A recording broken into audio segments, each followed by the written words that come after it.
Folks, a big thank you to Blackout Coffee for sponsoring today's video. They've been one of the longest sponsors here, one of our biggest supporters. And even better than that, they have amazing coffee. It's not crap that you get at the grocery store that's been sitting on shelves for weeks. You buy it, it's roasted, they ship it within 3 days. Truly amazing stuff. There's going to be a link below the video. Go grab some amazing coffee. So folks, there are a lot of people out there who are anti-ICE right now and anti-America and anti-whatever because, I don't know, it's usually kind of a weird thing. It's usually the Antifa people who are like, oh man, we hate white people, but we're white. And so I don't know, we got to fight ourselves. Like, what are you doing? It's always fascinating to see that kind of stuff because you guys don't have any logic in any of your thinking. So right now there is a guy by the name of Brandon Johnson, and he's bringing up the fact that he potentially wants another shot at the Civil War, or he's saying the right wants another Civil War, whatever the hell. The fact is he's bringing up the word Civil War, and all of this is based off of the fact that he has a problem with ICE being in their town doing a simple job. At the top of this, it says it perfect. The right was the side that abolished slavery. Do people get that? Does the left get that? Does the left get that they were in fact a fan of keeping it around? Of course not. I said very candidly that the right wing in this country wants a rematch of the Civil War. I want that to sit in right now because the President of the United States of America has declared war on the people of Chicago and people across America. That's right. He's more interested in giving billions of dollars to other nations while farmers in urban cities around this country are literally being destabilized. And so whether it's the legal system, whether it's through executive order, or whether it's through the brave women and men who are serving as rapid responders. We literally have people who are volunteering in this city, on the southwest side, the northwest side, all over this city to make sure that we're protecting children from being separated from their families. And we're talking about volunteers who are literally putting themselves at risk of being shot and killed by the federal. Oh, I'm glad you brought that up. And you're worried about them being shot by what, ICE agents? Well, here's a little fact for you. Kash Patel just got up there and said, the Chicago streets have 110,000 gang members. And you're worried about these people, what, being shot by ICE agents? Wow, you are a clown. Taking the juggernaut that is demolishing the weaponization of law enforcement and bringing it to places like Chicago. When I was there today with Todd, we learned that the Chicago city streets have 110,000 gang members. That's right, you heard me right. They had 1,200 shootings this year alone, 360 homicides. When politicians choose to side with those metrics and not their citizenry, thank God we have President Trump and this Department of Justice and this FBI going in there and crushing violent crime. And President Trump sent us into these cities quietly to set the stage, to set up for the National Guard, to see the success that we... Now look, you can agree with what Kash Patel is doing. I don't really think he's doing a great job at all. I think he's doing the things that are easy, you could say. Obviously, in the beginning, his promise was he was going to attack the deep state, the Epstein list. That is a whole other topic that we got to talk about now because Pam Bondi is really shining through on that one. But why don't we let Mr. Civil War finish here? Federal government.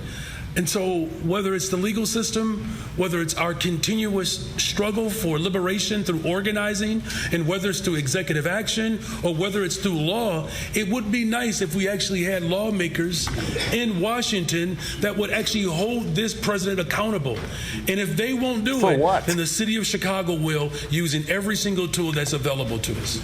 For what? What exactly do you need to hold him accountable for? For doing your job? Do you understand that there are kids running around in Chicago with Glocks with switches on them, just shooting up neighborhoods because it's the cool thing to do? It's in every rap song now. It's shoot 'em up, bang 'em up, whatever. And you're worried about ICE coming in and detaining some people. He's gone to the point where he's creating ICE-free zones. He's going against the federal government, which I think we all fucking hate the federal government at this point. But dude, it's a pretty simple concept. These people came here illegally. They are draining resources that we have. We are $35 trillion in debt. 35. Yes, our government is fucking stupid when it comes to spending money. It's stupid when it comes to sending money to other countries, like we're everyone's daddy. But still, we have to do whatever it takes to remove things that are costing American taxpayers money. Why is that so difficult to understand? Oh man, well, what about their families? Are you gonna take fathers and moms away? No, they're gonna try to send them all together, but here's the thing. They made the decision to come there and took that risk. How is that on the American taxpayer? How is that on any of us? It's on them. Oh, he's got more though. God, this guy's such a fucking clown. You with Illinois Governor J.B. Pritzker to be jailed for, quote, failing to protect ICE officers. What is your response? Well, first of all, this president is unstable, unhinged, a double-minded individual that, quite frankly, is a threat to our democracy. And it's certainly not the first time that Donald Trump has called for the arresting of a black man unjustly. I'm not going anywhere. I'm going to stay firm as the mayor of this amazing city, which was voted 9 years in a row the best big city in America.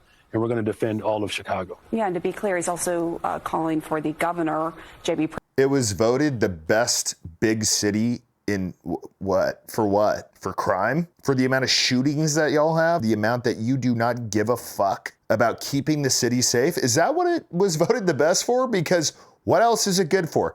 Okay, pizza, but I'm pretty sure you don't get the best city in the country medal for having good food. It's probably for the economics. It's probably for the safety. It's probably for the thriving people there. Do you think Chicago is doing well? It's fucking not. It's not at all. Pritzker to be jailed as well.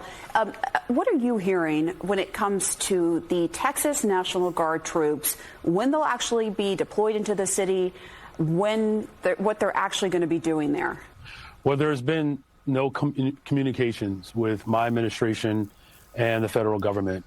What we do know is that this president is working outside the bounds of the Constitution, and that there are a National Guard from the state of Texas that are being, quote unquote, trained just outside of the city of Chicago. And keep in mind, how is he working outside the confines of the Constitution? You can't take care of your own city. You guys sit there and say, oh man, Trump's going after another black man. Aren't we all tired of that? Like, are we still using that as a card in America? They're detaining mainly Mexican people, and you're bringing race into it as a race that's not even really being touched right now for a lot of reasons. One is you guys don't even take care of crime in your own damn city. Oh man, they're at it again, shooting each other, but fuck it, man. We'll just continue to let it go on, and then we'll say that ICE agents are the problem. So what do you want to do? You want another civil war? But somehow you saying that you're going to have anti-ICE zones and essentially keep ICE from doing their job is a good call. And then you bring up civil war like it's something y'all would really